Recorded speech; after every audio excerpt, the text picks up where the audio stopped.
we have country that is sustainable.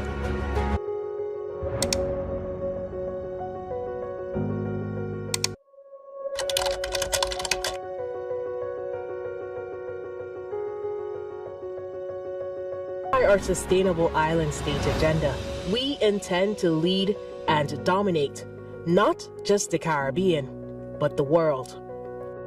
We strive to deliver the best for you, the people of St. Kitts and Nevis. We will continue pushing boundaries by working harder, smarter, faster. So join us as we're powering agriculture, powering infrastructure, powering housing, powering tourism, powering social development, powering education,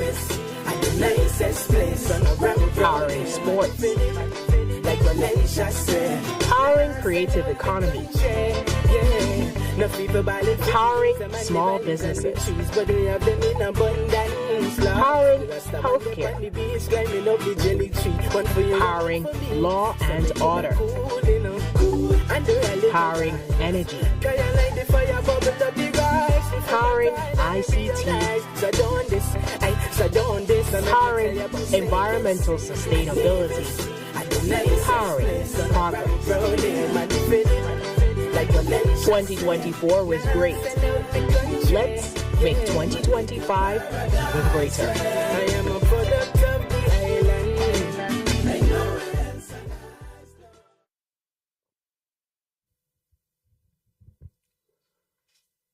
Honorable Prime Minister Dr. Terrance Drew, members of the media, Mrs. Lanicia Collins-Williams, and all our viewers and listeners, good afternoon and Happy New Year.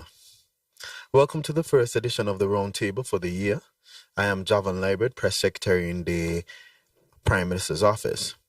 As we step into this new year with renewed energy and purpose, the Roundtable continues to play a vital role in the government's commitment to keeping the public informed and engaged on matters of national significance.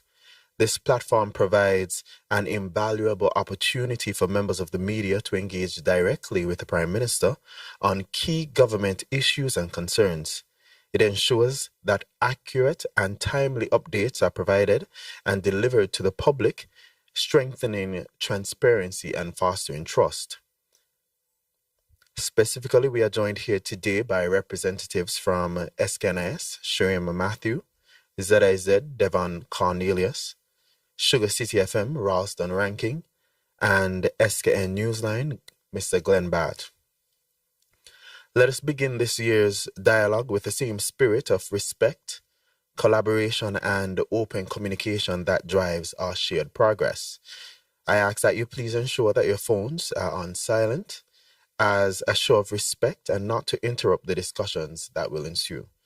At this point, I will turn the mic over to the Honorable Prime Minister to give his opening remarks, following which we will open the floor for questions from the media and comments or discussion. Thanks for being here and thanks for tuning in. Prime Minister. Thank you very much. Mr. Javan Liebert, Press Secretary, let me also take this opportunity to wish all of our residents, all of our citizens who are listening or viewing, a very happy new year.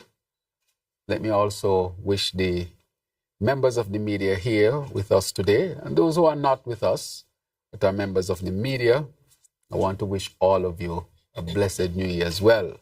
The media is critically important in a democracy. Let me say that this year is a year that we want to see continued transformation as we recover from the post-pandemic era and to really start to implement in earnest or to continue the implementation of all of the policies, projects to transform this country and to diversify our economy. let me reiterate again that this St. Kitts Nevis Labour Party administration is about people. It is people-centered and people-focused. I must reiterate that, a number of things had to be done and are being done to really make sure that St. Kitts and Nevis is put on a solid ground with the diversification of the economy so that we no longer depend on one sector. Let me, of course, take this opportunity to congratulate a few persons. We all know that Carnival was a huge success.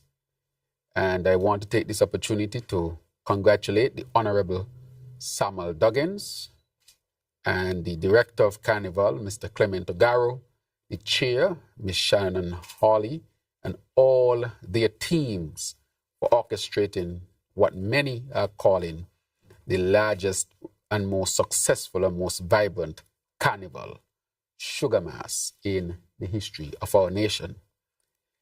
I would want to say as well let me extend heartfelt appreciation to our security forces and the frontline workers who ensured the safety and well-being of all participants. I want to really highlight Commissioner Sutton and his team, the St. Kitts Nevis Royal Police Force. I also want to commend Acting Commander of the Military, Commander Sutton, or Major Sutton rather, and to say to all under his command and to all who were part of the security apparatus, to say thank you for your excellent, excellent work that was felt by all residents, citizens, and visitors alike. It cannot go unnoticed. I want to also thank our people for being a part of the whole thrust of making sure that this season was a safe season, a season that, of course, was marked by a sense of security, which, of course, extended after our 90-day campaign. And now we are in the season of what we call our citizen security and dealing with the issues from a public health perspective. And I want to say that this is very much welcome. Also, from a tourism standpoint, we are seeing that tourism continues to grow. And I want to commend the Minister, the Honorable Marsha Henderson, and her team for the excellent job that they have done from that perspective as well. As I go on and I continue to thank people, there are so many people to thank, but today I think we want to get into some serious discussion on a number of critical matters of national importance. But let me first highlight a number of things that we would have accomplished. And before I started to speak, of course, there was a video that was played that showed the year in review. In 2024, there were many challenges, but this administration, the St. Kitts Nevis Labour Party administration, stood the test of time. And it also demonstrated that a united cabinet working with the people can definitely achieve a lot. I want to say that we were able to ensure that the GAE plan was being put in place. The GAE workers who for many decades were waiting for them to be included in the pension plan, that has been done and that will benefit thousands of workers. That is a major achievement that we achieved in a very early part of this administration. I also want to say that the minimum wage was another major achievement, the increase in salary for civil servants. And I also want to point out our Aspire program as well, because our Aspire program is a program that will benefit our people for many generations to come. And I'm encouraging persons to continue to sign up for Aspire. As we know, we are moving to diversify the economy so that we can so that we no longer depend on one sector. And I keep saying a significant error and bad policy decision that was made by the former administration was to depend on the CBI. It's as if the plan was the CBI program and take that funding and use it for many other things except to diversify the economy. When we look at countries in the Middle East, they take the money that they would have made from oil and gas and use it to diversify the economy. One of the things, as I would speak further on the CBI program, is that I want our country to start a serious discussion as to the number of persons or citizens we would allow into this program. We are entering the realm where the number of persons through the CBI program can outnumber our indigenous population. We have to ask ourselves a serious question. That is why I said from the beginning, this will be one of the most difficult things that I would have to deal with, because we have to balance our sovereignty along with revenue, because most of the revenue came from this program. So part of diversifying this economy, it makes sense so that if one sector is affected, the economy can still continue. That is the obvious reason. But the second reason is, when we look at the CBI program and the numbers that come into the CBI program, the country needs to have a serious discussion as to the numbers coming in. I have been, I think, the Prime Minister that has shared the information and the data. And week after week, you all used to ask me, and I said that I would provide the numbers once the numbers are available. I've shared those numbers in Parliament. In the previous administration, when the question was asked, it was said that that was an industry secret. How can a Prime Minister tell the country that the number of persons admitted as citizens in the country is an industry secret? But the question must be asked, how do we balance the revenue with how many citizens we will allow in, and how would that affect us from different perspectives? But I want our people to know, because the question is going to be asked a decade from now, 2 decades from now.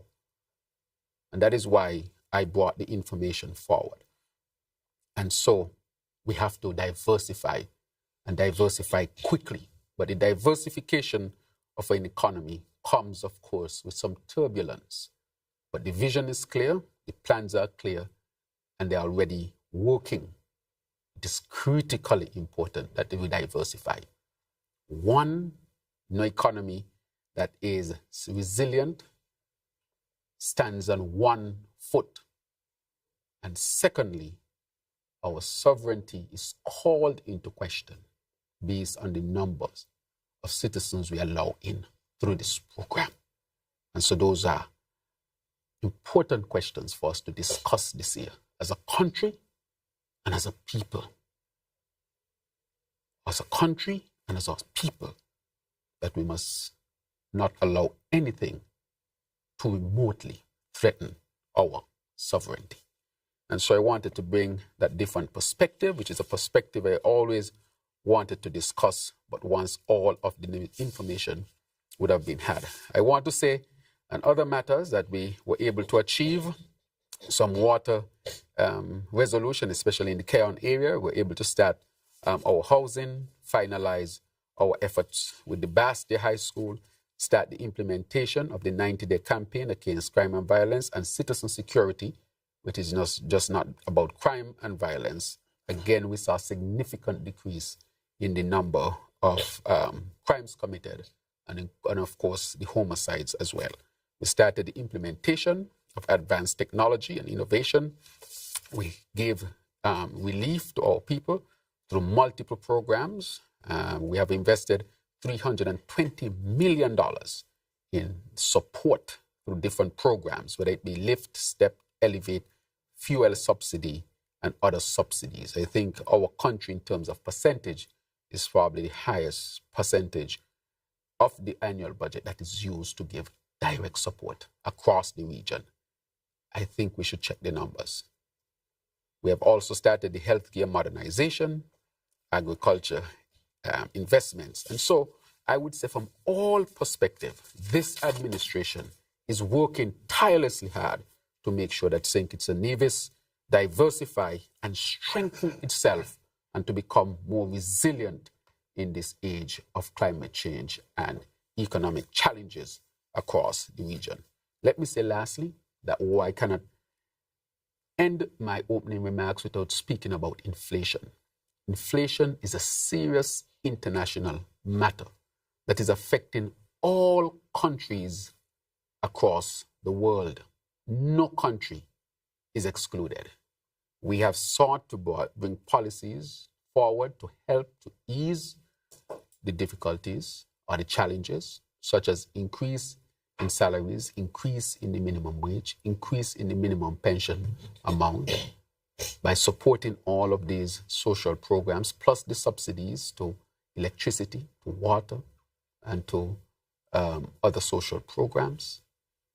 And therefore, we have embarked after the last budget on a new path, which would be the BBW, the Budget Boost Wallet, which is very innovative, and I will discuss it later on, and also the VAT reduction from 17% to 13% for a period of time to give our people an ease. So it's a very fine line between maintaining revenues and giving as much support and relief to our people as possible. But as I've said, our people is always number one. So this administration has responded and has responded positively. And so I will end my opening remarks with those words and now give the media a chance to interact to discuss these critical matters of national importance. And so I think the press secretary has set the rules, and I think you will start the ball rolling. Yeah, yes, good afternoon, Mr. Prime Minister. Yes. By now we know the rules, yes. pretty much. Right. Happy New Year to you and the entire family. Yes. We saw you enjoying yourself in the carnival, which was good. To you. Yes. Right. Before I go into my questions, again, I want to say thank you for the St. Peter's main road. There's still some more work. Yeah, we see to be done, but I have to congratulate you on that for keeping a promise on that one. Yes. My questions. Yes, sure. The 2025 food security, as you know, we're in 2025.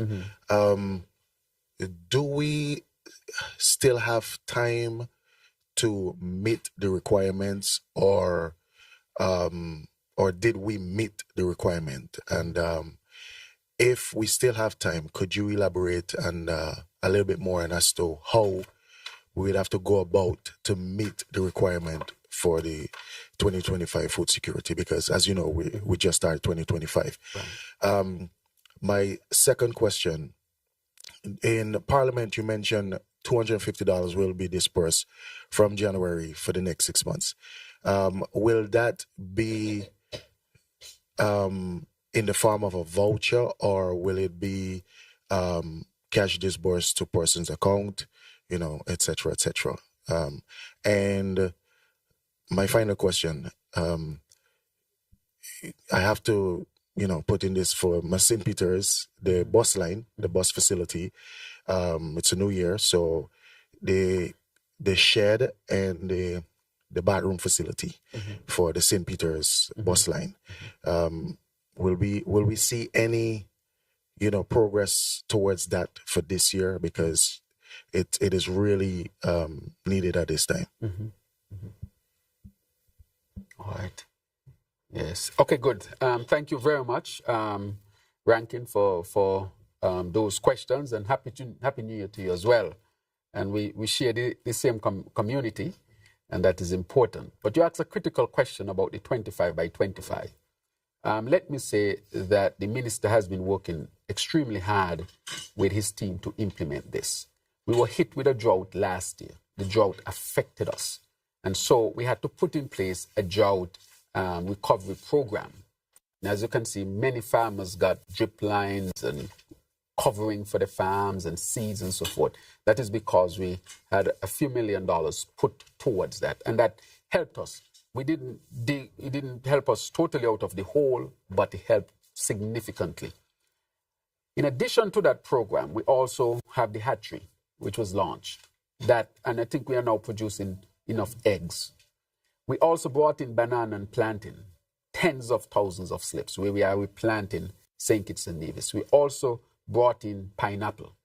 We are now doing the greenhouse village. And in addition to that, the Tabasco program. The Tabasco program is not just growing peppers. It is a holistic program where you will see a lot of other crops being grown on large scale. We intend to start with about 100 acres and, of course, to have discussion with other farming groups in St. Kitts and Nevis. So the proposal has come forward. We already identified the land. We have already started to plant.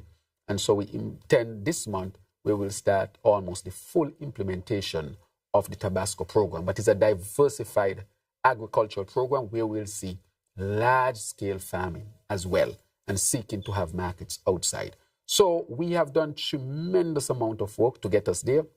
The specific numbers the minister will share, and you can always get them from agriculture. But I can say that a significant amount of investments have been made in agriculture, and we will see a lot of those, the fruits of that investment. The issue is, again, the drought matter. It's still hurting us. And because it's hurting us, we know that it would affect yield to some extent. But we are responding to it by drilling for water. We did a survey of St. Kitts and Nevis over the December period to look for water sources, because we intend to drill to find more water so that we can make it available for drinking and make it available also for the people of St. Kitts and Nevis. So I would say from those perspectives, we are on track to significantly increase our food production based on these significant programs. You ask about you talk about the St. Peter's Main Road. That is a significant investment. The busmen in St. Peter's asked for a few things. One, a justifiable increase in bus fare, which they got. It had not been done for a long time. But I think the population came to recognize that they deserve an increase that I said around this roundtable, that it will be done through a process of proper evaluation, getting the data, so that when you come to the people and say that there would have to be an increase, it can be well justified, well researched, and not a knee-jerk reaction. And so we were able to implement that as well. So the busmen in St. Peter's asked 3 things I've gotten to, which is 1, the main road, which is a significant investment. And secondly, also, they were able to get a justifiable increase in fare, manageable, of course. The third one was the bus station. Again, St. Peter's was left out. Bus stations were built for the east and the west. St. Peter's was totally left out. The road was paved for the east and the west. St. Peter's was totally left out. So the busmen in St. Peter's were abandoned by the former administration. They abandoned the busmen of St. Peter's. No road, so the vehicles used to suffer more damage in terms of their tires, their shocks, and so forth, which increased their operational cost. And secondly, when it was being contemplated to build bus stations, St. Peter's was never really considered. And that to me is a travesty, because I said before that the largest area outside of Bastia is St. Peter's. It is the largest growing area, one of the largest growing area as well. When you look at the census of 2022, it speaks to that. And to not do the road and to not budget for a bus stand, a bus shed, as you call it, or a bus stop, or a bus terminal, to me was an abandonment of the last administration of the people of St. Peter's and the busmen of St. Peter's. We have approached the private person to purchase land on the College Street area. That evaluation has been done. However, what I'm being told, what is being asked for, is so much greater than the price of the land in that area, that I'm being told by the legal persons that if you were to engage in such, you can artificially increase the land price in that area and have other effects. So I want to be transparent with that. We approach a private person to purchase the land, and we are willing to pay even somewhat a reasonable amount above the market price. But the price that was being presented was way above market, multiple times. Not just an increase, but multiple times the market price for the size of land and the location of the land. And so we'll continue to speak to the private person. Had we gotten that land, the bus stop, or the bus shed as you call it, or the bus station would have already been built. So what we are seeking at this time is appropriate land to build the bus station. And the government has no land in that area, and so we engage the private person, but the price that they're asking for is way above the market price multiple times, and therefore that has been the impediment. So you don't want to enter into that, as I've been advised, which can have what you call collateral effects and impacts, but we'll continue to strive to get the land. So we are looking. So as soon as we are able to make a deal on the land, we will build the bus station. And so we would have completed the three things for the people and busmen of St. Peter's. The road, reasonable, justifiable increase in fare so they can carry out the business. And third now is to get the bus station. So I said to them, the only impediment right now is to find the land to build that bus station. But again, and I say again, when that was being done under the last administration, no serious consideration was given to the people of St. Peter's or the busmen of St. Peter's. And that is why I said we have been abandoned by the last administration. All right, then thank you, Rankin. Right, in terms of the BB, I would have given a comprehensive. So this is what you call the launch of the Budget Boost wallet, and I can give you some specific information on it. I wanted to put it in my wrap-up so that, in a sense, it can register more. But nonetheless, the Budget Boost wallet is a strategic response to deal with the rising cost of living over which we have no control. If you have family members in any other country and you call them and ask them about prices, they will tell you that their prices went up or the prices are going up. No country has escaped it, and we have not escaped it. This is not a government-dependent type of issue. The whole world has suffered as a result. However, we have responded, and this will be a strategic offering easy $1,500 to each qualified person over the next 6 months. And these are to individuals earning less than $5,000 per month. We extended the relief a bit more into the middle class because the middle class also saw some challenges as well. Normally, when you do these things, you go to maybe those on the lower end, but we recognize that the middle class has had its fair share of struggle. I'm talking about teachers, policemen, some nurses and so forth.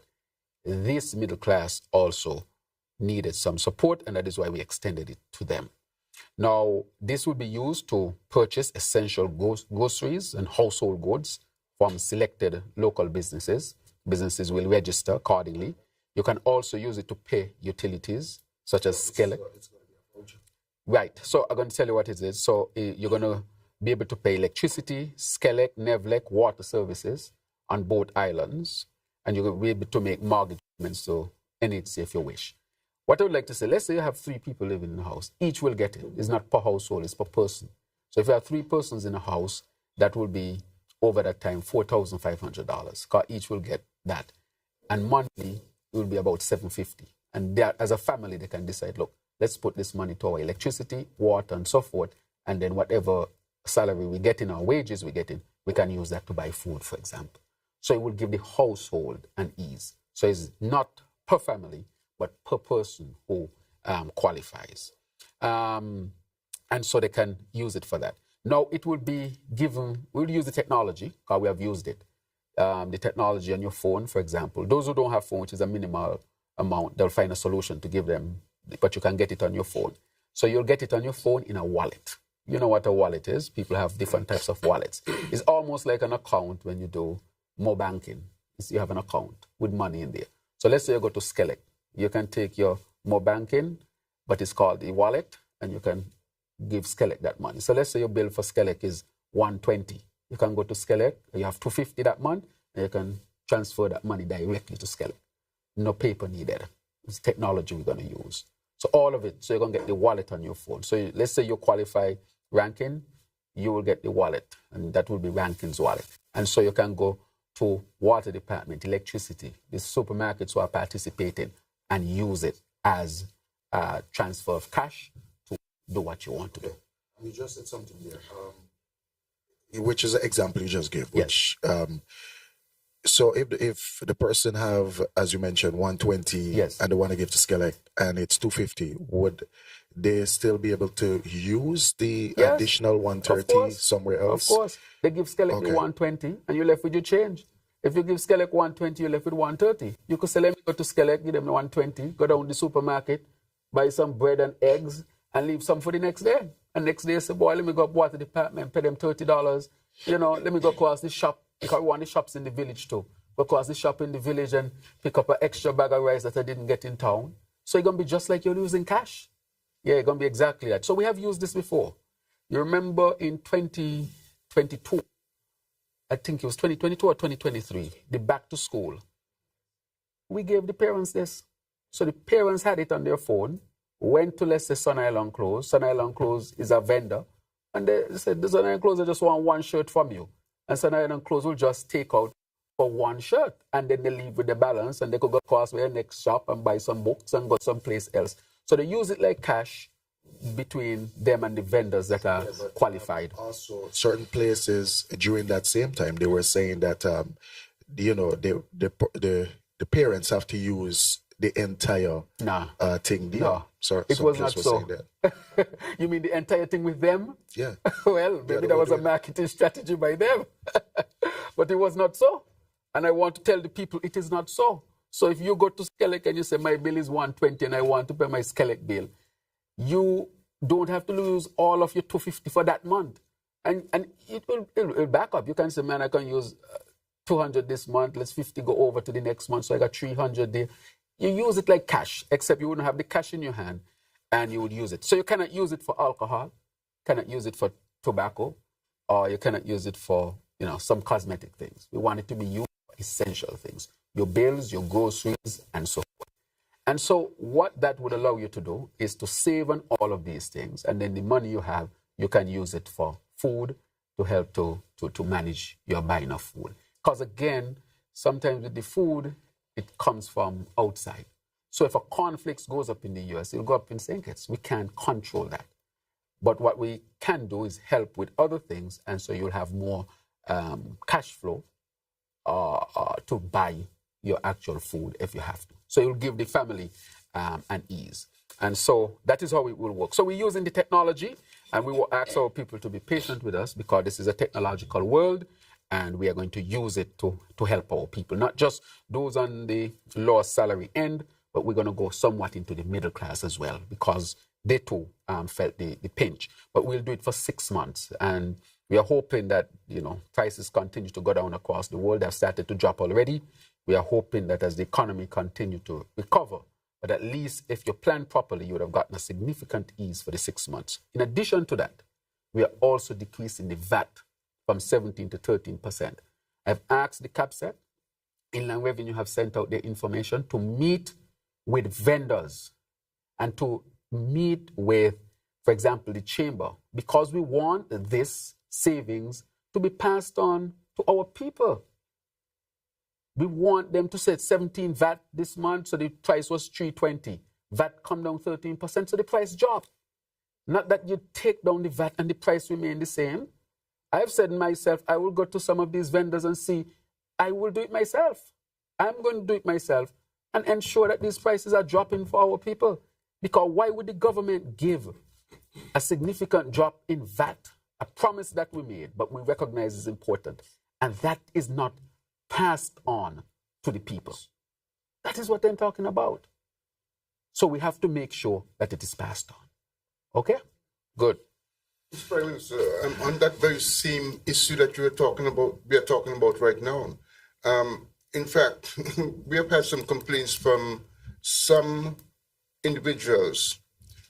Apparently, there are some merchants in Bastia and outside of Bastia, but mainly Bastia, who have raised their prices on certain products. Now, this is not a shipping situation where a new product comes in. but they've actually hiked it up. People are actually paying more now for that product than they were before. Even with the decrease in VAT. Well, I asked the cab sector to get out there, the inland revenue out there. We are going to get out there because this cannot be acceptable. How can you have a savings for the people and then you, as a trader, wants to keep the savings? No, this is totally unacceptable. Well, I'm going to some of these and I want to see, because I'm going to ask customs to show us how much it was paid for and what is the markup. I'm going to ask customs to do their jobs and call out those who have done it.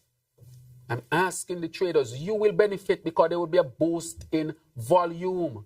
Why not pass the savings on to the people? That is not fair. For those who are engaged in such, I will not accept that. That is not fair to the people. The savings are to go to the people. And you will benefit in the end because people will buy more. You'll have cheaper prices, which will increase your demand. So we drop the VAT, and as soon as we drop the VAT, you carry up the price. And you had that product before there was any shipping issues. And we said that there's a drop in inflation that we are now experiencing across the world. So I want to thank you for bringing that. And I want the media to help. Go in the places, see it, call them out as well. The media has to help us with this. Call them out. Why are you carrying up your prices when the government has dropped the VAT? That is what you call price gouging. And we will deal with that. Thank you very much. Good afternoon, Prime Minister Drew. I want to touch a bit on healthcare and safety.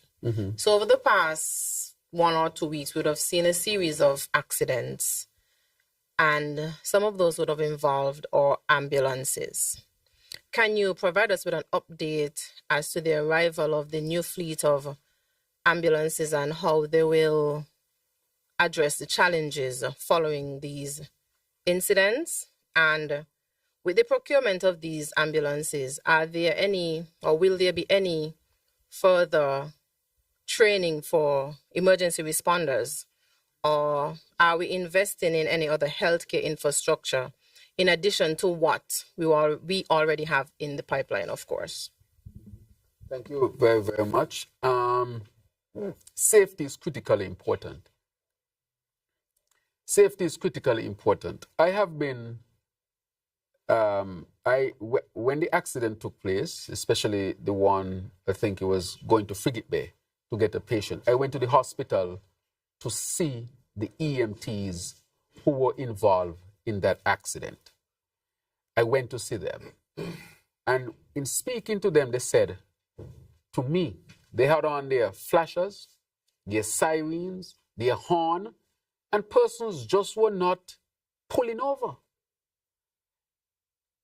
And so I want to appeal to our people that when we see the emergency vehicles, police, ambulances, fire, and so forth, we need to do what we were taught while we were learning to drive.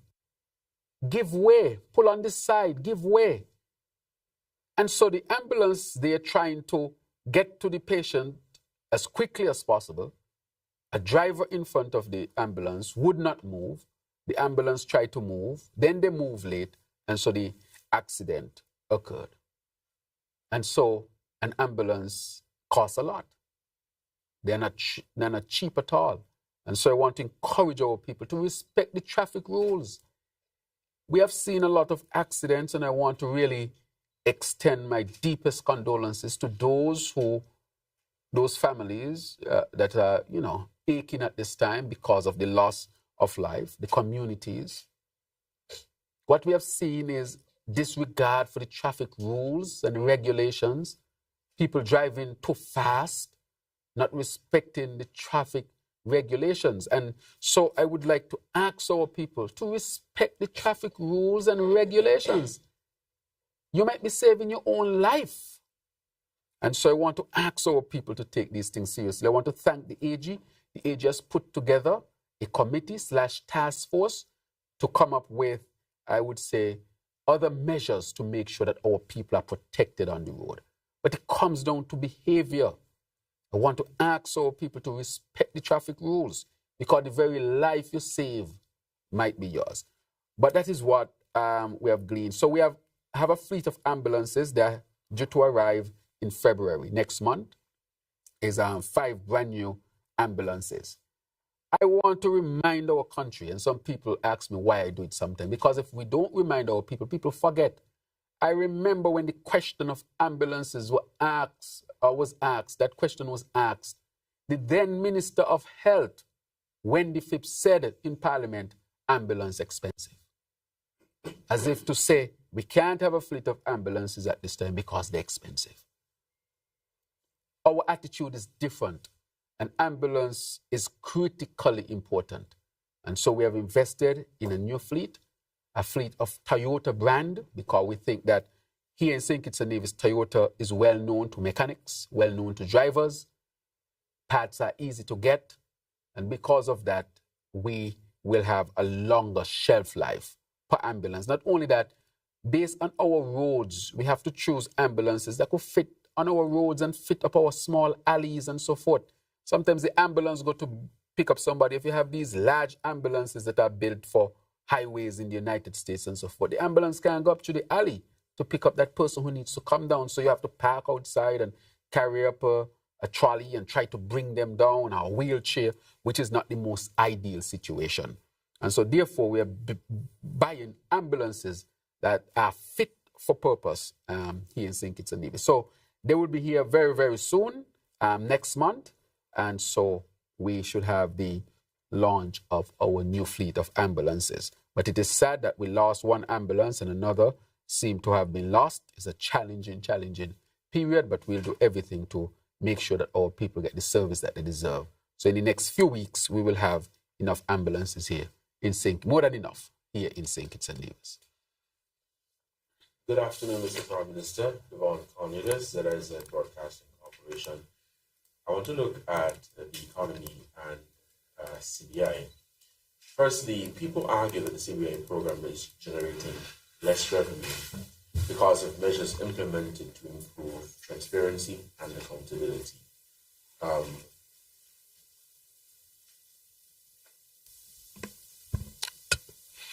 Good afternoon again. Devon Cornelius, ZIZ Broadcasting Corporation, looking at the economy and the CBI.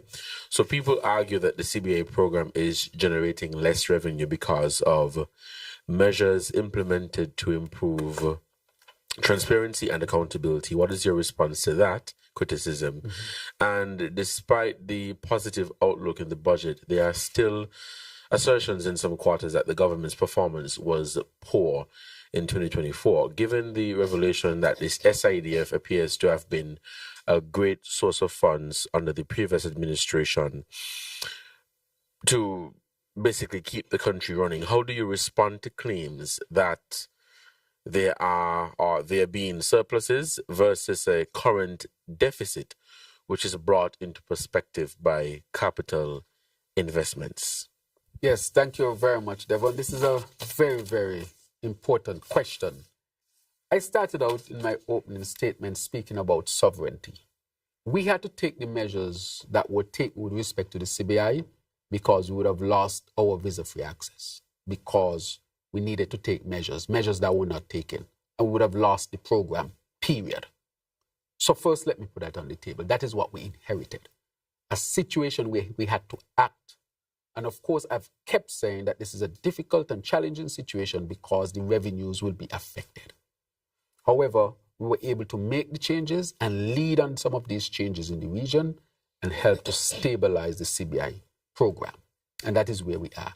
That is why we have to diversify the economy. Because in the same breath that persons make those arguments, ask them the question, was it the correct strategy to have the economy rely on one sector? So that if something happens in that sector, the whole economy is undermined? That is the question that must be asked.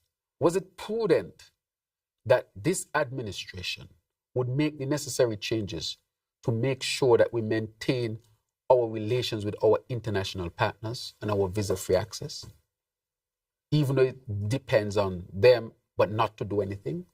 And thirdly, should we continue to have a high volume of citizens be admitted through this program where the numbers can surpass our indigenous population? These are the questions I want our people to ask and answer. If you ask me, this present generation and the generation to come would ask, why was the decision made to allow this subset of citizens to be greater than our indigenous population? That speaks to our sovereignty as a country. Think about it. And therefore, decisions had to be made. One, to protect it. But then again, if you protect it, you have the opportunity to stabilize it. And so we have already seen the CBI already coming back, of course, on the premise of transparency in the framework of the OECS and the Caribbean. So it's not going to be business as usual. Things have changed, and we have made the changes to make it sustainable, to make it respectable, and to manage how much citizens will allow through this program. That is a serious question. It needs serious debate. That troubles me. I remember saying to the AG, that is what keeps me up at nights. That issue.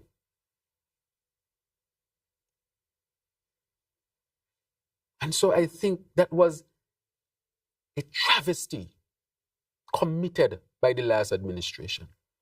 And it was unnecessary to do. We could have had the CBI as just another sector of the economy, while we diversify and have other things, of course, building a resilient economy. Managing the numbers, not to bring us to a crisis point, is almost as if everything that we inherited came to a crisis point. Everything that's important for our country. The CBI came to a crisis point. Water came to a crisis point. Energy and electricity came to a crisis point. These are the very basic things that you would need. Economy and national security came to a crisis point as well, with how they corruptly run the program before. And so, Cornelius, you have asked that question. So I said to those persons, is it prudent that we do that? And we could not have even maintained it. If we had not made any changes, we would have lost the program, period. So here we have a decrease in revenue, yes, but we still have a program. What if we had lost the period? We had lost the period outright. Then we'll have nothing. And then the bottom would really have dropped out. Instead of having some challenges, we would have had a bucket with no bottom. We have a bucket with some holes in the bottom. But that is better than a bucket with no bottom at all. And therefore, we did what we had to do to save the program and give us an opportunity to diversify. So I will say that that has to be considered within the grand scheme of things. You had asked something else? Well, yeah, as it relates to the outlook for 2025 and the over the years, St. Kitts and Nevis being dependent on sources from the SIDF. Right, good. So I'll go to the SIDF because I just spoke on the CBI. So the CBI revenues are down. We are diversifying the economy. We know that there will be challenges because I said that from the beginning. We have to diversify. And if we had left the CBI as it was, we would have lost the program, period. Because you saw all the issues surrounding the CBI with all of the accusations and all of the things that had to be done. We were proactive. That is why we did not lose out in the end. We did not lose the program completely because we were very, very proactive. Now let's come to the SIDF. The SIDF is separate and apart to the CBI program. In the sense, it's a fund. The CBI program is a program, and that program can contribute to the fund. That fund was where the revenue from the CBI program under the previous Labour administration went. So the revenue did not go into the consolidated fund, it went into the SIDF. Before the 2015 election, we heard from the Prime Minister then, from Harris, it is a slush fund. There are no reports from the fund. It is being used as personal money. There should be accounts tabled so that the people know what is happening to the money. All of those accusations were laid. When I got into office, I asked that there be an audit done on the SIDF. And I did not speak about it at all because I was not going to speak out of turn. I wanted the information. So we did an audit of it, only to find out that the SIDF is not disbanded. The SIDF is still there, and it was there under the 7 years of Timothy Harris. He met an SIDF in 2015 with $313 million. And nobody from the press used to ask him about it, because I suspect that the people, that the reporters, the press thought that SIDF no longer existed. I can't remember him ever once tabling the accounts from the SIDF in Parliament. I can't remember once he giving an update to the country as to the $313 million that he met in the SIDF that was left there. So nobody knew that the money was there. Dr. Douglas, the then Prime Minister, who was responsible for it, he spoke of it. But I think because they had dragged his name through the mud, that when he spoke of it, people did not believe when he said he left over $250 million in the SIDF. And so no questions were asked of Harris. And so he had this $333 million to do what he wanted with, using it to supplement projects to prop up his government as if he had brought that money in and never told the people that the SIDF was paying for all of that. Do you know that the SIDF today is paying for the rent for the Barstow High School? Does the media know that? Do you know that Harris met $313 million, and when I took over in 2022, there was only $10 million? $303 million spent from the SIDF, and the people not told? So you have a table here. These are facts. $313 million in 2015. 2016, $301 million. 2017, $285 million. 2018, $112 million. 2019, $92 million. 2020, $76 million. 2021, $54 million. And 2022, $10 million.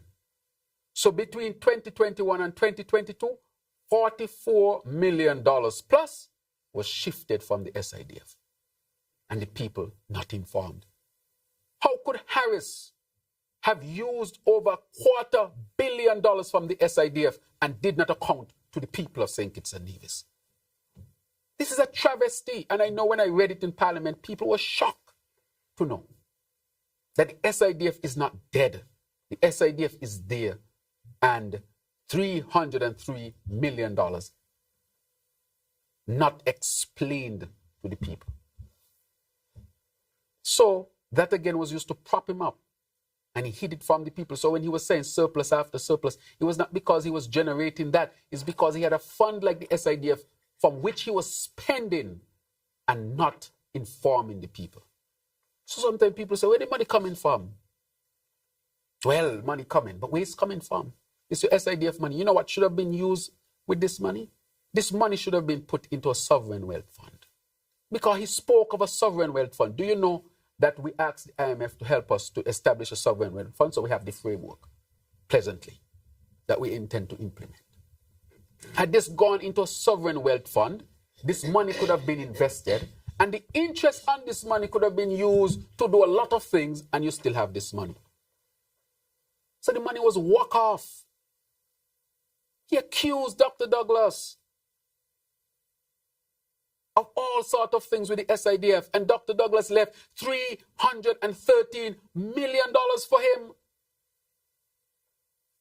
That is why they couldn't bring any charges. And in 2022, when I got there, $313 million went down to just mere $10 million. talking about political hypocrisy, talking about non-transparent practice, which leads to questions of corruption, because a big song and dance around the SIDF is that the people must be informed. I remember then Eugene Hamilton make a big song and dance about the SIDF when he ran against me in 2015, saying that the Labour administration was using it as a slush fund, and Eugene Hamilton was there for all this time. And never informed the people of this money and what it was being used for. $303 million used out of the SIDF, and the people did not know. Maybe I have it wrong, maybe the media had the information. But I was looking for the information and I never saw once the tabling of the accounts of the SIDF. And I intend to table this account, this audit, in Parliament and discuss it in Parliament, because this is a travesty. This is where money was coming from and people did not know. Being used for all sorts of things and not accounting to the country. Because the SIDF is held in trust by the National Bank. It is not part of the central government. That is why they were able to use it and not bring it to the country. But the very thing that they accuse Dr. Douglas of and the then Labour administration is exactly what they did. He met 313 million. I met 10 million. 303 million. Asked Harris what he did with it. Never accounted to the people. So I just wanted to say that when he was talking about this and that, he had that. I don't have the privilege of having that somewhere. I have to find new money. Again, this money should have been placed in a sovereign wealth fund and let the interest be used to propel our growth and transformation. And this money could have been there even today as a buffer for St. Kitts and Nevis. And then he says he's a good accountant. He thought he would have been in power and nobody would have found out this. That is what he thought. He thought he would have won the 2022 election and he would have been able to hide this even more. And not one person in his administration alerted the people to this. But apart from that, he also hid it from them. I can tell you that as well. There were people in his administration did not even know that this was being used. So, Devon, you are right. This was being used to prop. Did not know, and so he acted as if he had all the money in the world. Yeah. Shift a bit to the young people. Yes. The recently passed 2025 budget. What's in it for the young people? In other words, how does it address the concerns and aspirations of the young people in areas such as education, employment, and entrepreneurship? Good. Thank you very much for that. In the area of education, you would recognize that the Minister of Education would have presented, but we have increased the budget for education, or increased the budget allocation amount for education, because we believe that education should be as accessible as possible from the preschool level all the way up to the college or tertiary level. And so we have invested heavily in that. Secondary education is free, college education is free, preschool is free for some and heavily subsidized for others. St. Kitts can boast that education is accessible for our young people. In addition to that, the budget also seeks to support a number of education initiatives to help people to get the tertiary level education so that you can get that support in terms of economic costs expanded, in terms of support if you go to some university. And what we have done indirectly as well is to make sure that the Development Bank would respond positively for education for our people. When it comes to the entrepreneurship, we are launching a few new initiatives. For example, we are launching the initiative, the Small Business Facility, which comes from the central government to the Development Bank. And a lot of people have benefited from this. We are expanding small business so that more of our people can have access. And with education and entrepreneurship, because both go together, what are we doing? We are, of course, for example, the Aspire program.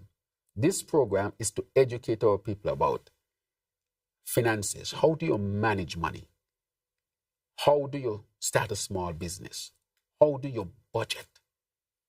there's money allocated for this Aspire program that will benefit 10.5 million young people. The only place in the Caribbean, I think, not the only place in the Western Hemisphere, even if you go from Canada all the way down to Chile,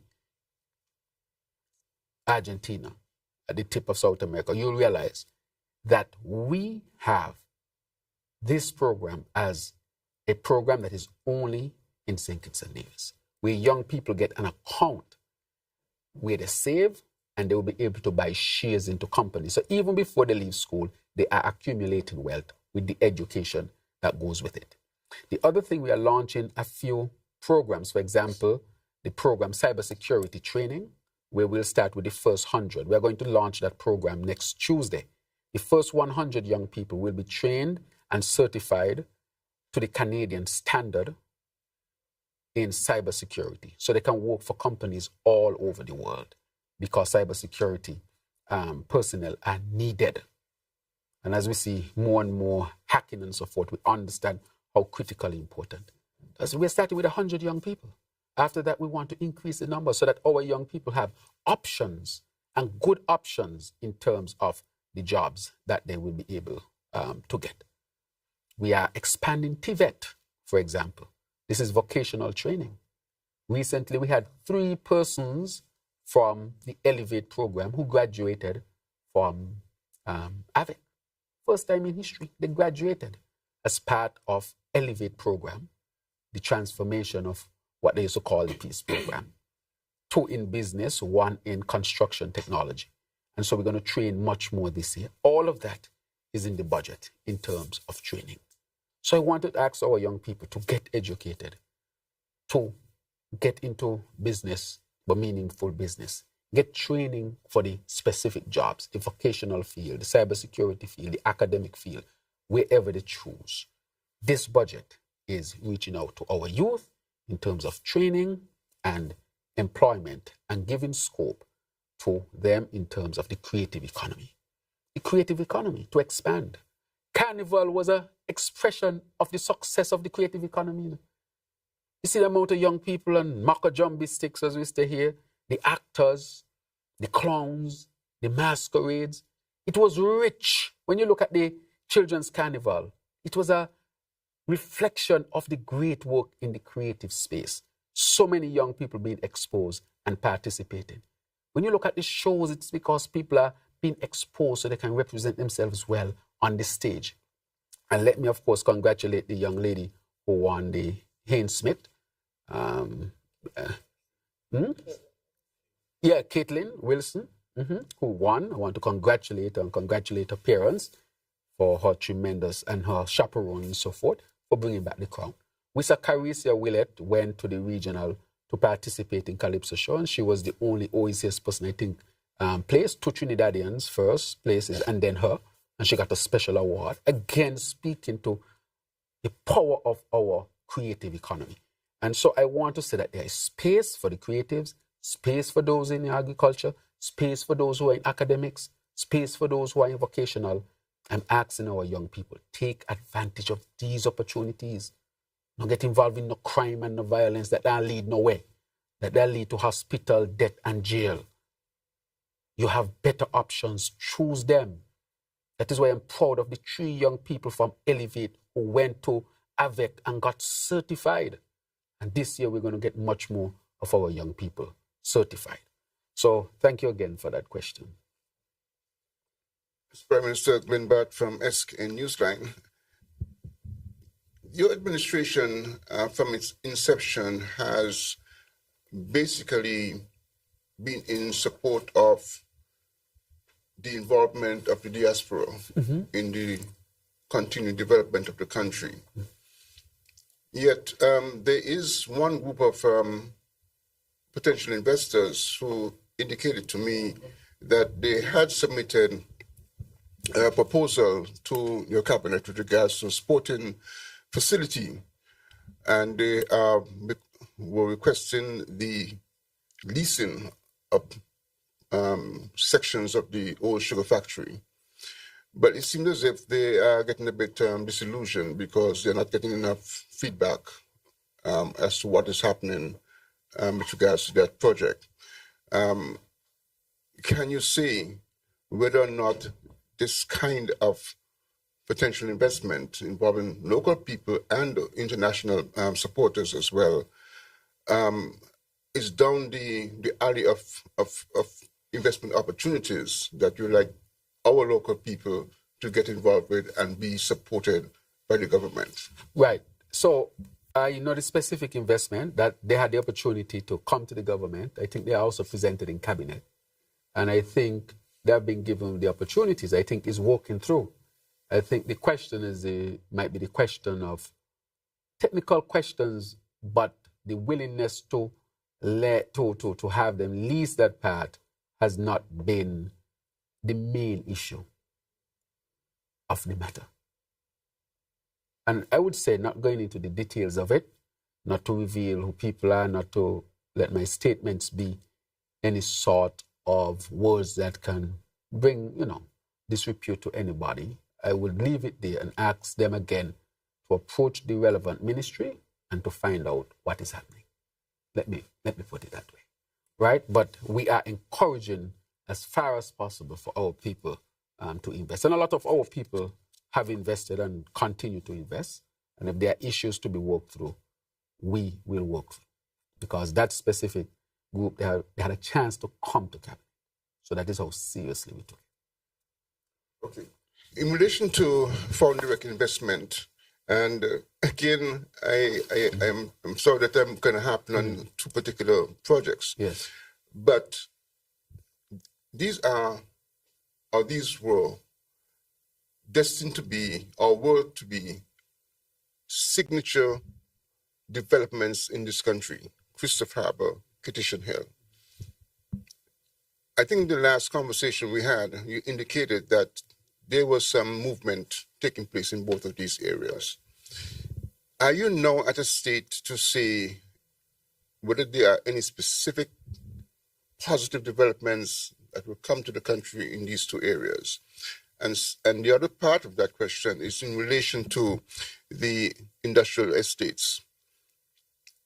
The landscape of what we had before, that has changed. And I don't think we're going to get those kinds of jobs back. And I don't think we should be chasing those. So what is our plan with regards to a sort of modern industrial base for St. Kitts and Nevis? Right. Excellent questions.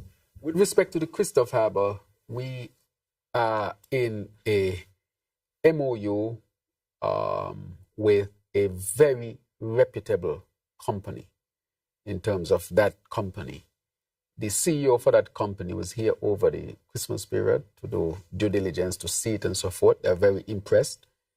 The negotiations are very, very advanced. And just like when I was talking about the hotel, and I said a hotel was coming, but I said I cannot speak until the ink dries.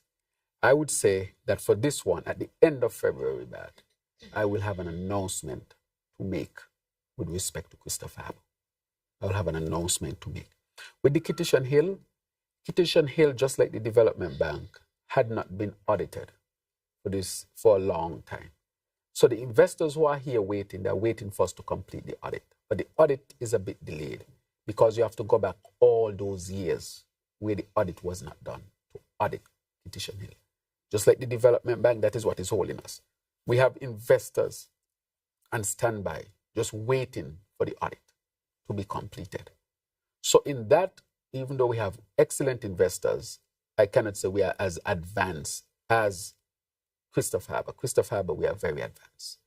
The Kittition Hill, once we complete the audit, and we should complete it within the next month, because we have to be meticulous and sure about it, we will now have specific offers from these investors. And so I would say with respect to Kittition Hill, I would say I'll have something to say about Kittition Hill at the end of April. At the end of April. Just like I said with the new hotel that is to come, that is on South Friars. And since we are on talking about investment, I wanted to clear the air on that. The land at South Friars, next to Sharp, that is private land. That is not government's land. So the persons who are there, I know there are discussions going on of how best the government can assist in helping them with their business and where they can relocate to. But that land is private land. I want to make that clear. So the government is not government's land that government is selling. That's private land. And so to talk about investment, people are making investment. The land has been bought. It was on the market for anybody to buy. It has been bought by a very reputable company. And of course, we know that the hotel has been declared and the geotechnical work or the earthwork has started. And the earthwork is critical in completing the planning for that part of the country. It is expected to create a significant number of jobs. It is a higher-end hotel that will build our room stock and the prestige of St. Kitts and Nevis. But to say when developments come, there would always be those who might question.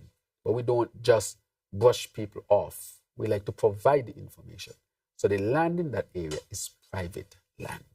And so now there is significant moves now to build a hotel in that area for the benefit of all of our people here in St. Kitts and Nevis. Following through on the comments made with regards to CBI, in relation to the fact that last year significant changes were made that affected the income flows, and now we are talking about limiting perhaps the number of economic citizens of the country. However, in doing that, can we then say that we need to transition now, not so much about getting new persons coming into the program, but attempting to see who among those already economic citizens can possibly become investors in our country? Would that be one of the focuses starting from this year going forward? As a matter of fact, that's an excellent question. That has started before. You know, we had the Gateway Summit, the inaugural Gateway Summit last year. That summit targets our citizens by investment and asks them to come into the country and look at investment opportunities. And I can say the date for next year has already been determined. So it will also be next year in May. And so that again, we are targeting our citizens to come to St. Kitts and Nevis to see what we have to offer so they can make other investments in the country. So we are doing that as well, seeking to do that.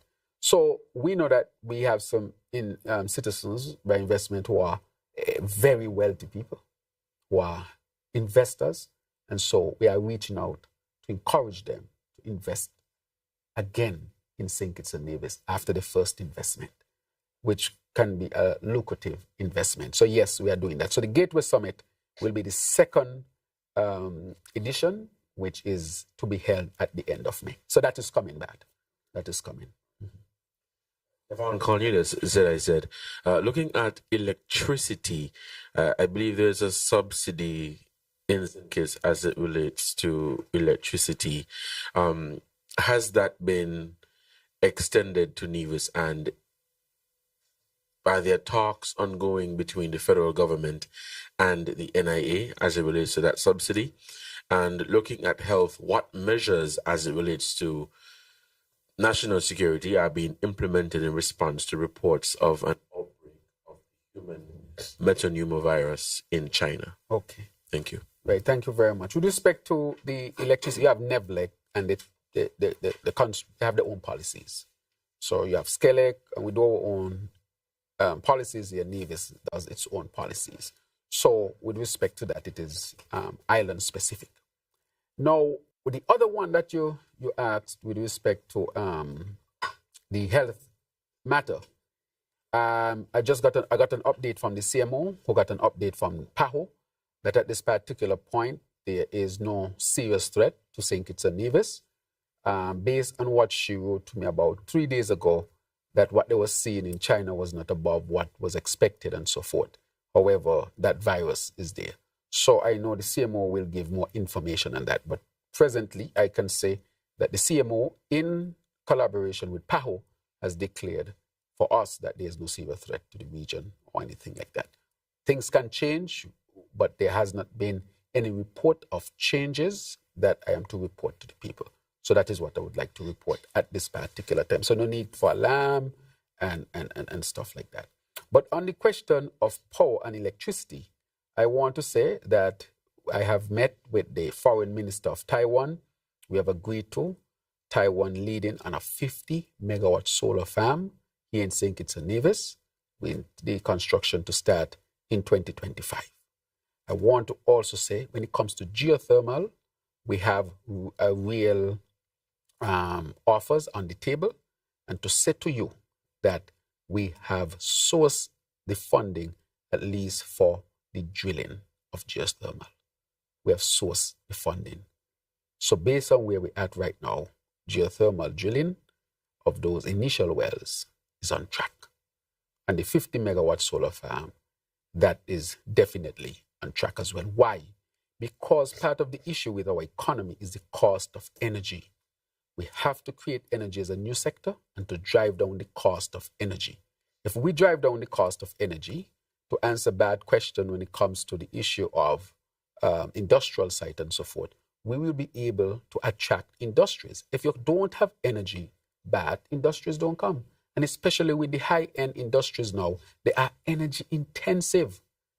Even in the hotel industry, the ships are asking for onshore power. The country that can provide onshore power soonest will have the advantage in tourism. They'll have the advantage in the manufacturing sector. They'll have the advantage in attracting foreign direct investment. So energy will have direct and indirect benefits for our country. And that is why we are pushing so heavily on the solar plant and the geothermal, because these really, they create a paradigm to help us to shift when it comes to the diversification of our economy. Energy is where we are pushing heavily at this particular time. I want to go back to what you spoke about earlier as it relates to CBI and citizenship here in St. Kitts and Nevis. And you made the point that journalists have been asking for numbers as it relates to the passports and demographics and all of that. I'm happy that you've since shared details on that. Will there be regular updates as to the number of people granted citizenship and their demographics? And then going back to an issue I believe we spoke about some time ago as it relates to the fair share agreement between St. Kitts and Nevis that is being worked out by the World Bank. Do you have an update on that? I spoke to the FS. Change in leadership with respect to the World Bank, but that should be in the final stages of completion. I will have an update on the specific time at my next, or you can reach out to the Ministry of Finance and get that specific time. But that is on track to have an independent body such as the World Bank to give us their position or give us a formula as to how this should be worked out. So it is important that we do that so that when something like that comes to the Federation, we see that it comes from an organization that is reputable with no skin in the game, and an organization that will tell us this is how it should be done. That is necessary. But at this particular time, we continue to support Nevis. Monthly, we continue to support various activities in Nevis, such as national security comes under us. For example, anything to do with the airport and ports, we support those as well. Fire, police, military, all those things the federal government take care of, among other things, and also direct support to Nevis as well. But we really need a part, because the reason why the question has arisen, I will tell you, it is because you had what you call non-taxable revenue, which was the CBI program. But the Constitution speaks to how taxable revenue should be divided, that all of it should come into a pool, and then based on a formula, this go to the Nevis Island Administration, and this come to St. Kitts. St. Kitts does not exist in the Constitution. St. Kitts Nevis exists, and Nevis exists. St. Kitts does not exist. That is why St. Kitts can only get its monies from the federal consolidated fund. We cannot set up a separate consolidated fund or a separate fund source for St. Kitts alone, because St. Kitts does not exist. St. Kitts Nevis exists and Nevis exists. So that is why people might say, why St. Kitts want to do this? They have to go to a consolidated fund. It can't go any other place because we don't have a separate St. Kitts Island administration that manages St. Kitts. It's only the federal government manages St. Kitts, but Nevis Island administration manages Nevis. So there are some constitutional matters that really need to be worked out. All right. Back to this is a conversation that should continue. Yes. But going back to the regular updates, for I don't think you touched on that. Regular updates for the CBI figures and demographics. Right. So yes. So the CBI is now a statutory body. As you know, it is no longer a department of the government. And just like any other statutory body, they have to table their records or their information in Parliament. And I think generally they do it once per year, for example, and they would have to comply with that as well. Just like Social Security has to comply, Development Bank should comply, the statutory body should comply. They too will comply under the law. Wait a minute, sir. I want to ask a question on behalf of Chairman Abel of SK and Vibes. Mm-hmm. He wants to find out, basically he indicated that there had been reports out of the Bahamas with regards to deportees and Grenada as well. President-elect Donald Trump is going to be taking office within a few weeks. And he has a particular position with regards to getting rid of certain people out of the United States. So what Germany wants to find out is if the government of St. Kitts and Nevis has been approached by the U.S. Embassy or any other U.S. authority in regards to accepting deportees into our country. Right. We have not been approached. I cannot speak to something that I have not been questioned about. So he asked the right question. Have we been approached about anything like that? No. So I would say I don't even think about it. I have not even thought about it because there's nothing to think about because we have not been approached and we have not entertained that. Mm-hmm. Yeah. There's another question that I wanted to ask. In relation to the long-term outlook of St. Kitts and Nevis, 2025, I guess, is going to be or has to be a very pivotal year for progress to be made. Yes. Going down the road. Yes. What then, I know energy is one of the sectors that will be a focus, but what other areas outside of energy and health that this government needs to place urgent priority on if we are to get closer towards a sustainable island state that you have been talking about? Mm-hmm. So the sustainable island state model has 7 pillars. And if you look at it, those 7 pillars form our strategic pathway. And you mentioned some of them. For example, energy, water, food security, circular economy, IT, and I think it's tourism and health there. So you have 7 pillars. And those 7 pillars are what inform our strategic plan.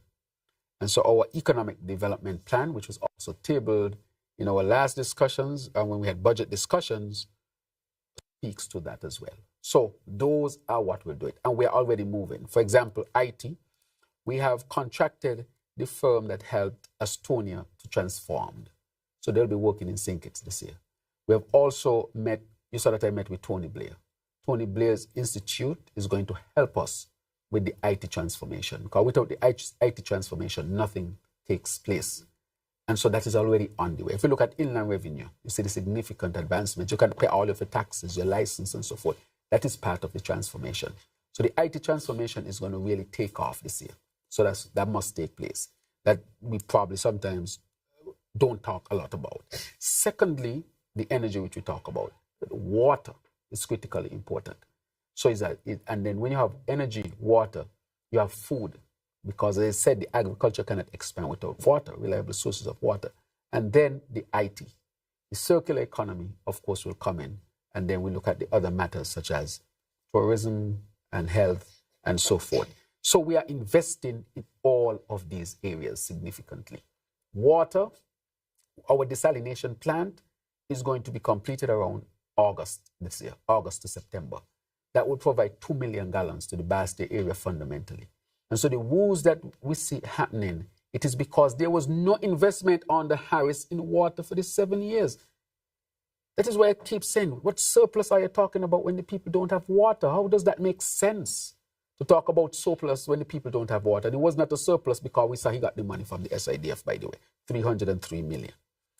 And what actually is going to take place is that investment with water reliability that attract investors. When investors want to come to St. Kitts and Nevis, they ask, do you have a reliable water supply? These are questions they ask. If they realize you don't have a reliable water supply, they're not coming. And when you don't have a regular water supply, it affects the economy in many different ways. So water has to be done, and we have invested in water. So I want to say to those who are suffering as a result of the water woes, this was predicted since 2013, 2014, under the Harris administration. Not one well was dug and not one desal plant was established. We are going to launch the first desal plant at the end of this month. That's the desal plant at Canada with the UAE. The next desal plant will be launched around Independence this year, which is 2 million gallons. And then we have already done the survey, the geological survey, to see where water is on the ground. And we are going to do a robust program of drilling around the country. We are going to resolve the water matter because we are making the investments. The energy matter, we're going to resolve that as well. With the plant that is coming, the solar plant, and of course the investments that we'll be making, geothermal, which will be a little bit further down the road. But for now, the solar plant will be much more advanced. Plus, we're making other investments in energy as well. Yes.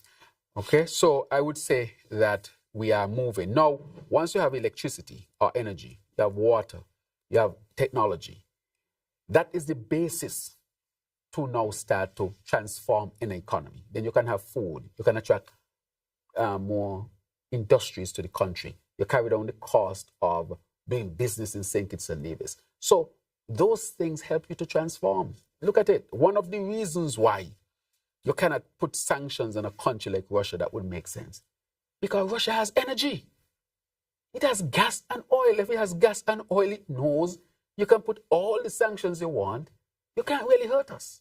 Because we have energy. If we have energy, we have technology, we have food, we have industries, we can manage the cost of living, we have construction, we have everything else that goes with having a secure, reliant, and an abundant energy source. And that is what we are seeking. Once we solve those issues, the rest of the economy is going to take off as well.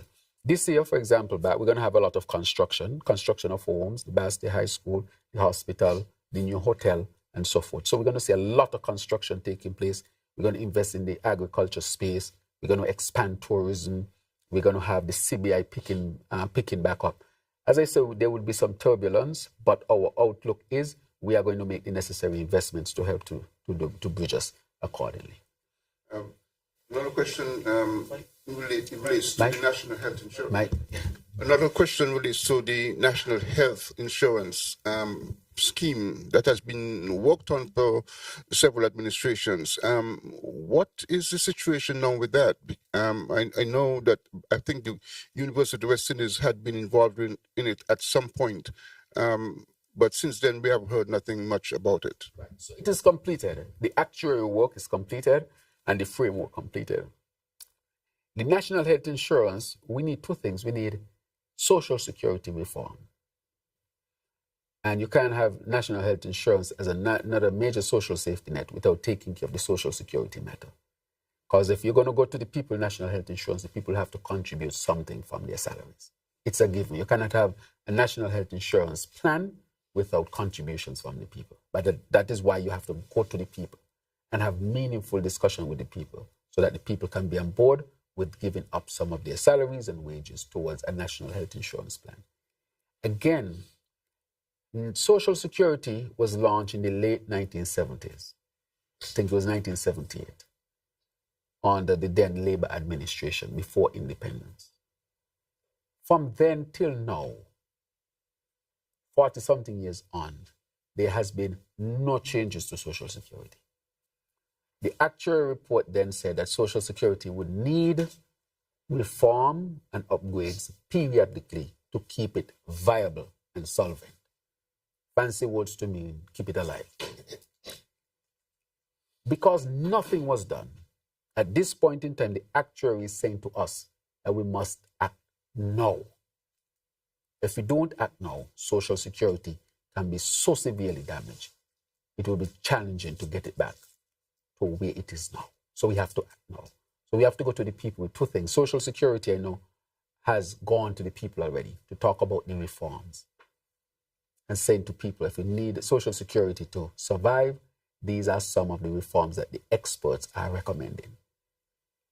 The ball and the can was being kicked down the road all the time. I don't have the luxury that Harris had to kick the can down the road. Did nothing about Social Security. Now it is upon us to do something. So we have to engage the people in two discussions: Social Security reform and national health insurance, instead of one. So it makes the package now a package that has to be brought to the people, but the package will ask for contribution if that is what the people decide they would do. So it cannot be done by just politicians alone. You need the technicians, the experts, and to take that to the people and let the people weigh in and decide. And the people really, really would have to decide if this is the pathway that we would go. So we have everything. I spoke to the actuary recently. Everything now is prepared. Social Security went, national health insurance now has to go to the people, and a package has to go to the people to say this is what we'll require from you as contribution to keep Social Security alive and to bring on national health insurance. Right? And I'm not pretending that that is going to be easy. That is going to be challenging as well. But from the Social Security standpoint, we need to act and act. Before we wrap up, just a couple of things. Go ahead, Javan. A couple of things I wanted to mention. I guess you'll give me a chance to wrap up. Okay. You can go straight into it. Yeah, okay then. Thank you very much. So let me wrap up now. I want to thank the media for their indulgence and for their questions, as usual, to inform the people. But I want to bring a couple of things to the people's attention that Harris has been out there talking about. And I really have to do these because people will start to believe something if it is said enough. One of the things I wanted to bring to the people was the SIDF, to show that this SIDF was used by the Harris administration, and they met $313 million. When we took over $10 million, and he never told the people where the $303 million, what he used it for or where it has gone. And he pretended that he was having surplus.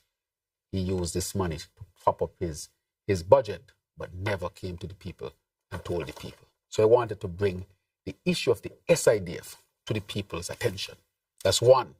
Just to show you he's no magic man as he pretended to be. He had money there that was left for him, and he used it and never informed the people. The other thing that I wanted to discuss was the Bratcher's Museum, because he has gone around saying that we spent $14 million on the Bratcher's Museum, which is not so. That is an outright lie. On September 17, 2015, that was the first he was under the then Unity government. Harris, and I'm going to quote, and this is from the Nevis pages, so persons can look for it, nevispages.com, September 17th, 2015. And I would look at it here and read a quote according to the Nevis pages that he said. Hear what he said. Quoting Harris. Sir Robert, our first national hero, a man steeped in history and knowledge of our West Indian heritage, would smile at this signal honor. He said, this museum will constitute yet another site for both locals and visitors alike to visit and learn our history. We in this unity government are committed to ensuring that our children learn of our local history, which will serve to enhance their sense of patriotism, rootedness, and direction. He said that His Excellency, the Governor General, in his capacity as patron of the National Trust, has established a representative committee of persons to spearhead the establishment of the museum. May the soul of His Excellency rest in peace. And he went on, accordingly, a competition for both citizens locally and in diaspora will be launched to seek your input in the designation of this, also of a national hero. That is a different. But on the issue of the Bratches Museum, he is the one who said it in 2015, the 17th of September. This is what you call political hypocrisy to the highest degree. Here you have committed the then Governor General, the patron, to help to establish the home of our first national hero as a museum. And now you did nothing. And now that we are doing it, you are criticizing us. How much more politically hypocritical can someone get? This is from him. He sometimes seems to forget that this is the age of technology. And people can bring back what you said. You said this, the Nevis Pages has your words here. You said the home of Robert Lowell in Bratcher should be a museum. And that the patron, who was his then Governor General, is to spearhead the establishment. When I got into office in 2022, the then Governor General, God bless his soul, discussed this with me. Because between 2015 and 2022, nothing had been done. And he said to me, PM Drew, this is something I would like to see get done. And now that we are moving on it, he's criticizing it and lying to the people about $14 million. We did the first stage, which was to stabilize the building. We're now going into the second phase. But we have started to do work at the Bratches Museum. But I wanted to bring to the people that go to Nevis Pages and you'll be able to get the story on that. Not finished yet, I wanted also to bring the story of the salaries. Because he's going around saying it's egregious. He used the word egregious for this administration to bring to the people salary increase for parliamentarians. I want to say to the people that in the estimates of 2021 for 2022, Harris passed it in the House to increase the salary by 84%. And he's saying we took 33%, which is not so. It is 20-something percent. But he increased it to 80-something percent. He passed it and budgeted for it. This is what he was expected to get, an 80% increase in his salary. And then that is again political hypocrisy. Tell the people that you passed it in the House in 2021 to give yourself an 80-something percent increase in salary. Look, the estimates here. Look what it said. Provide legislative services for the Federation. Remunerate members of Parliament. Actual. So you would have gone all the way up and make it from 486,000, you'd have gone up to 895,000.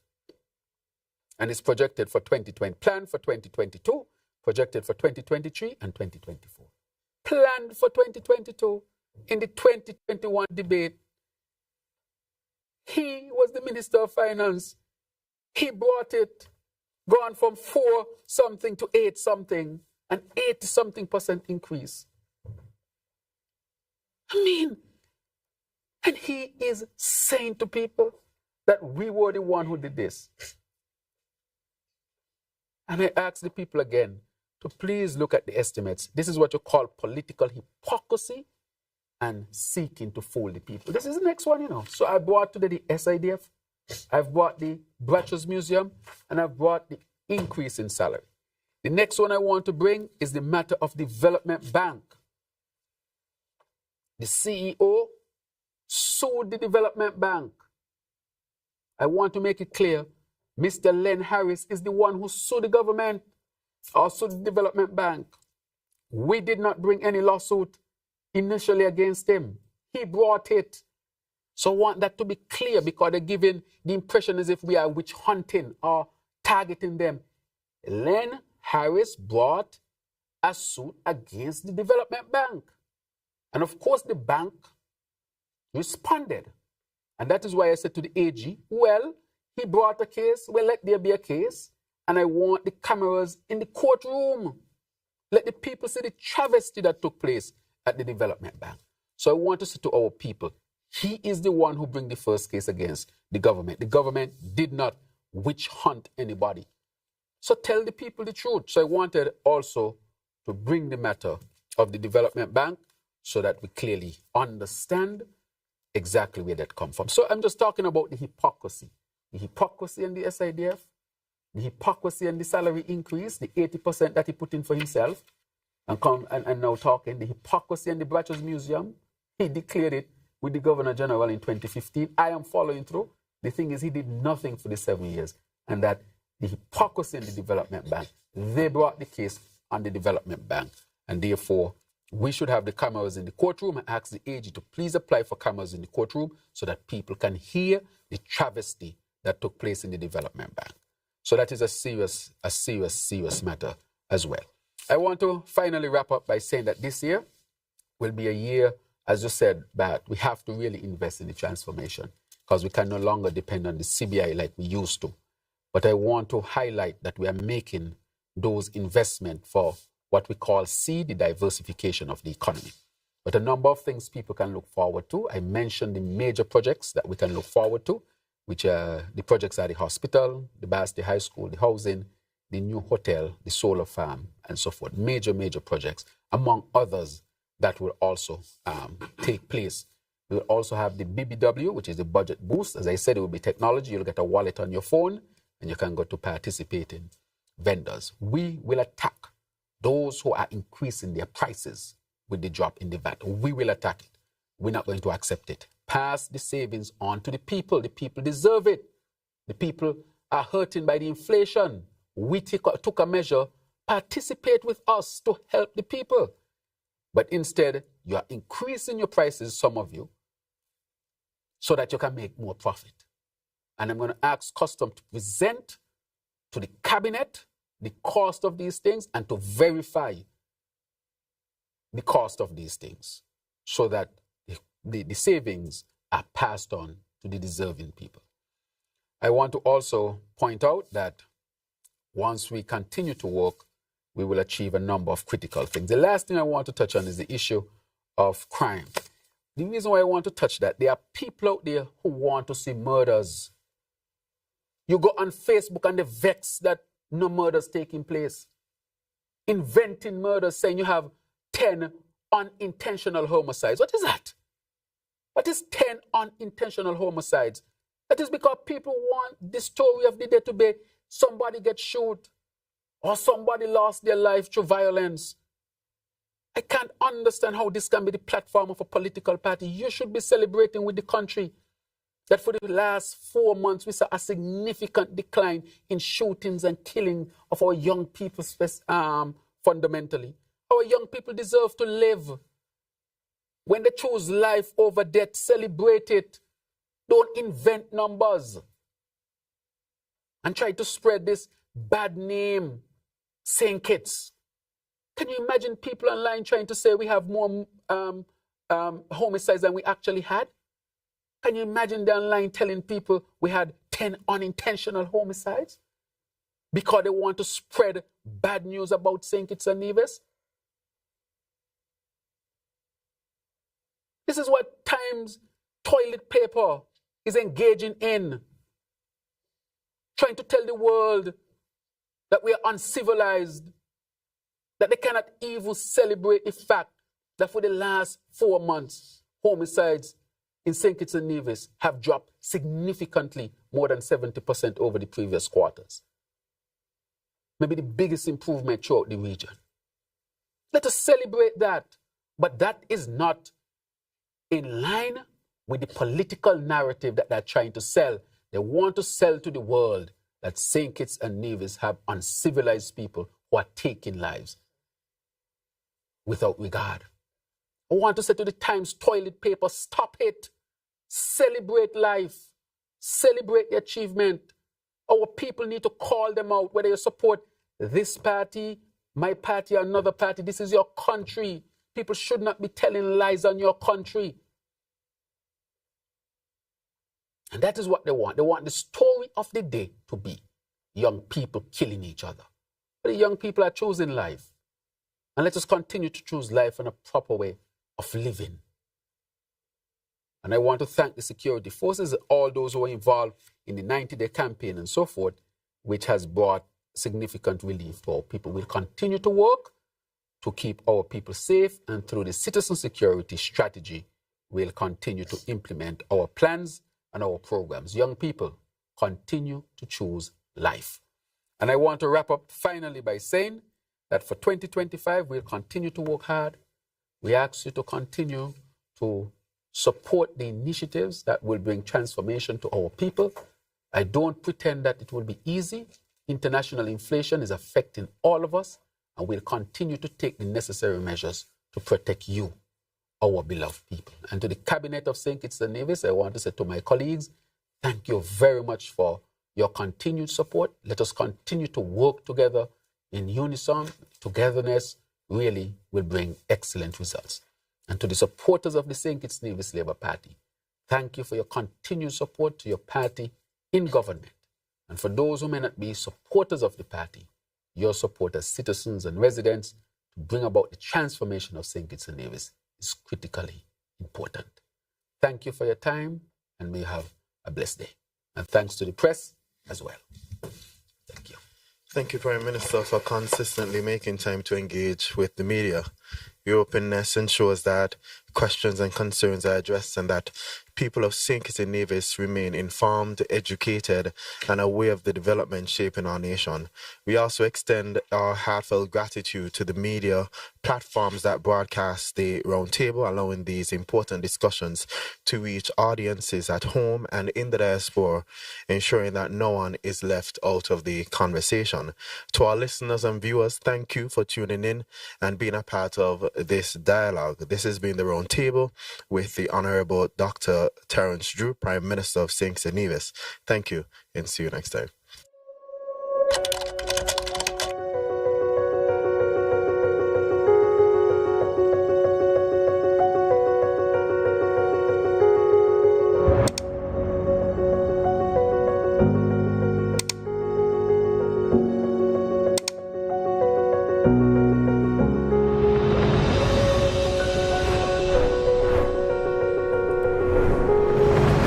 Last year, we have come a long way. We believe in building a country that is sustainable.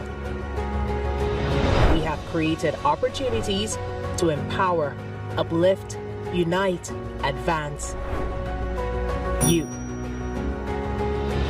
Together, we have worked to cross hurdles and deliver great results.